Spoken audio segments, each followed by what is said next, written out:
Allahumma salli wa sallim ala nuril anwar. Alhamdulillahilladzi khalaqal khalqa liya'buduh wa awda'a fihim al-uqula liya'rifuh wa 'arrafahum bi asma'ihi wa sifatihi liyuwahhiduh wa asbagha 'alaihim ni'amahu zahiratan wa batinah liyashkuruh. Ashhadu an la ilaha illallah wahdahu la sharika lah wa ashhadu anna Muhammadan abduhu wa rasuluh.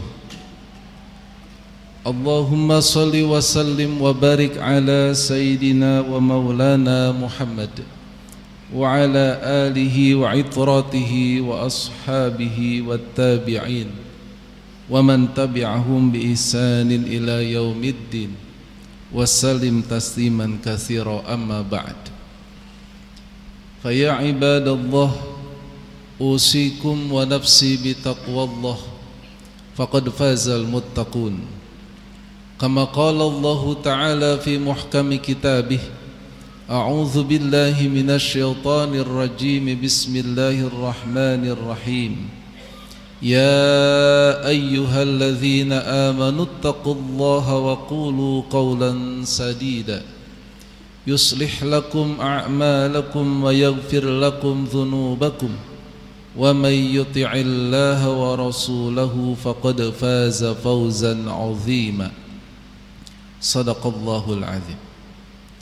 Ma'asyiral muslimin wa zumratal mu'minin rahimakumullah.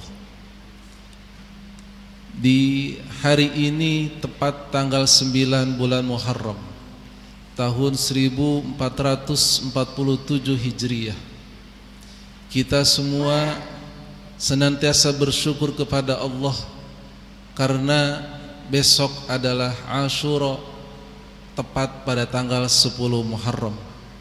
Dan tentunya khatib berwasiat kepada diri sendiri dan jamaah, mari sama-sama kita tingkatkan kualitas iman dan takwa kepada Allah Subhanahu wa Ta'ala dengan melaksanakan perintah-perintahnya dan menjauhi segala larangannya.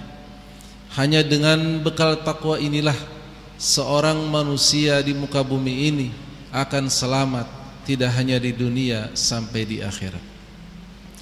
Ma'asyiral muslimin rahimakumullah.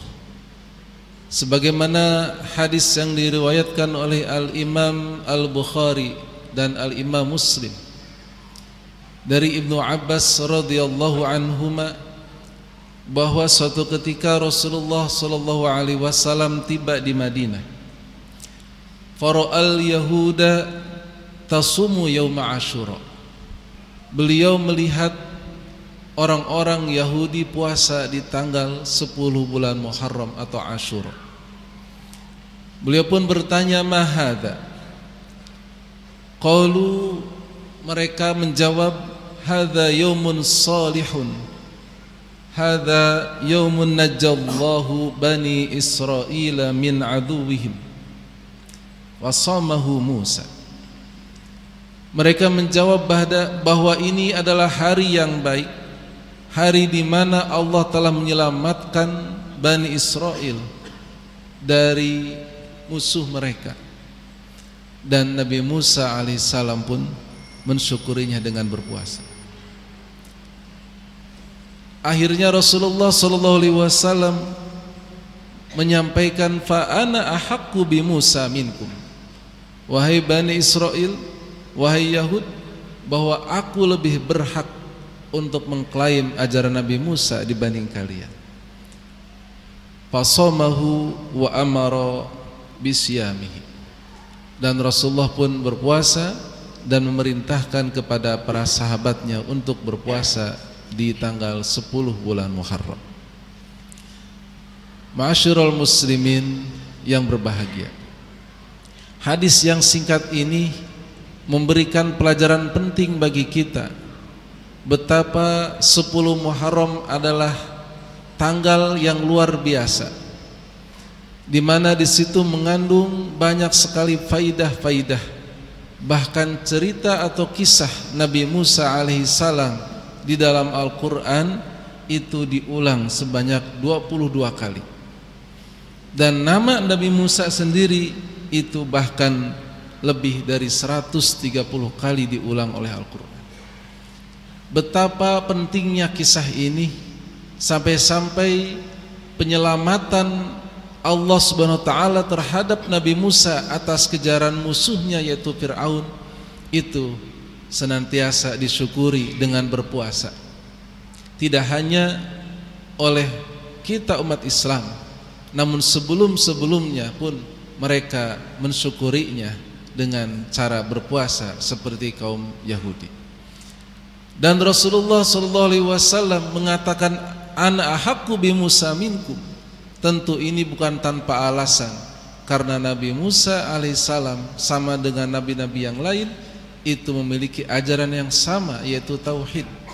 Dan tentu umat Islam lebih dekat dan satu frekuensi dengan Nabi Musa, karena Nabi kita Nabi Muhammad SAW pun adalah bagian daripada nabi-nabi Allah dan Rasulnya.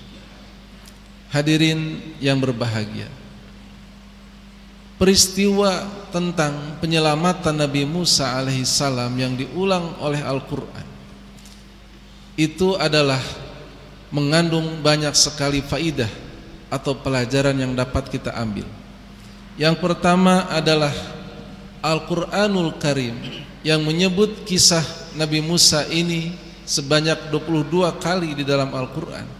Itu berarti kita dituntut untuk mengambil pelajaran di dalamnya.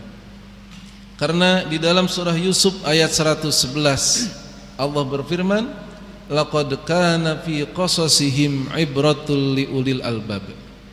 Jadi ketika ada kisah-kisah para nabi dan rasul yang diabadikan oleh Al-Quran, itu adalah ibrah atau pelajaran penting bagi orang-orang yang memiliki akal. Yang kedua dari kisah tersebut adalah menunjukkan tahrimuz zulmi bikulli suwarihi wa ashkalihi. Kezaliman itu diharamkan dengan berbagai macam bentuknya. Allah Subhanahu wa taala menyampaikan dalam hadis qudsi, ya ibadi inni haramtu zulma ala nafsi wa ja'altu bainakum muharraman fala tadzalamu. Wahai hamba-hambaku, aku telah mengharamkan perbuatan zalim ini atas diriku, dan aku menjadikan kezaliman ini haram atas kalian, maka janganlah berbuat zalim. Dari kisah tadi kita dapat mengambil pelajaran bahwa Fir'aun dan kaumnya itu telah berbuat zalim kepada Nabi Musa, dan dalam bentuknya bahkan Fir'aun telah membunuh anak laki-laki, bahkan telah menodai dan juga melakukan yang sewenang-wenang terhadap kaum perempuan Bani Israel. Berikutnya yang ketiga, bahwa Allah Subhanahu wa taala idza arada syai'an hayya lahu asbaban. Tidaklah serta-merta Allah itu langsung memberikan hukuman. Ada sebab-sebabnya. Sehingga disinilah bagaimana keadilan Allah ketika Fir'aun dengan congkaknya mengatakan ana rabbukumul a'la, akulah Tuhan yang maha tinggi. Begitu pula Fir'aun dengan kesombongannya berbuat zalim dan semena-mena, dan inilah menjadi sebab Allah memberikan hukuman yang berat terhadap Fir'aun, yaitu ditenggelaman di lautan. Berikutnya yang keempat, innal batila qad yatamaddad hatta yai'asan nas. Terkadang kezaliman itu berlangsung lama dan itu membuat banyak orang berputus asa. Nah, disinilah bagaimana bukan berarti Allah menyukai kezaliman dan membiarkan kezaliman, tapi Allah menghendaki bagaimana manusia tidak berputus asa mengharapkan rahmat Allah Subhanahu wa taala dan pertolongannya. Sehingga yang terakhir, kullu alamin hunaka amalun, setiap penderitaan tentu di dalamnya ada harapan. Ketika Nabi Musa dan kaumnya saat dizalimi oleh Fir'aun, bahkan terus-menerus mendapatkan ancaman, maka disitulah Allah memberikan pertolongan dan menyelamatkan Nabi Musa dan kaumnya. Disinilah dalam sebuah ayat Al-Quran surah Yusuf ayat 31, wallahu ghalibun ala amrih walakinna aktsaran nasi la ya'lamun. Allah itu berkuasa atas urusannya, tetapi kebanyakan manusia tidak mengetahuinya.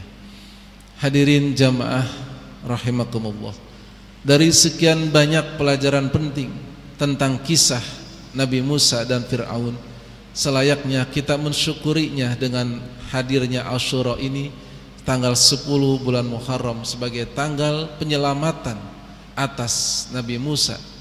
Penyelamatan Nabi Musa oleh Allah Subhanahu wa taala menunjukkan bahwa kezaliman akan kalah dengan kebenaran, bahwa selamanya Allah Subhanahu wa taala mencintai orang-orang yang beramal solih, dan itu kita mensyukurinya dengan mengamalkan ajaran-ajaran Allah dan Rasulnya. Salah satunya adalah berpuasa dan juga menyantuni anak yatim, serta bersilaturahim, berbagi, dan semua kebaikan kita lakukan semata-mata karena Allah.